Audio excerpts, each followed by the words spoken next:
नमस्कार मित्रांनो, GSIT सोल्युशनमध्ये आपले सर्वांचे स्वागत आहे। मित्रांनो बघा, चालू घडामोडी पाहत आहोत आपण। शासनाच्या सर्व भरतींसाठी अतिशय उपयुक्त अशा चालू घडामोडीचे प्रश्न आहेत। त्याच्यामध्ये बघा, भारत सरकारने कोणती नवीन योजना पल्सेस मिशन 2025-31 म्हणून मंजूर केली आणि त्या योजनेचं नाव आहे नॅशनल पल्सेस मिशन। आलं का लक्षात?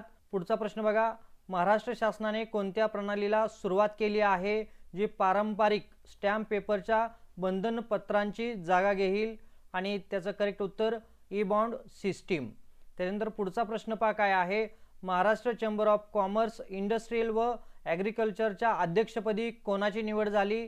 आणि करेक्ट आन्सर रवींद्र मानगावे। पुढचा प्रश्न बघा, कोणती घटना चालू घडामोडी 1 ऑक्टोबर 2025 मध्ये समाविष्ट आहे? त्याच्यामध्ये आहे बघा, PM मोदींनी RSSच्या शांतीच्या 100व्या वर्षी स्टॅम्प व नाणी प्रकाशित केली।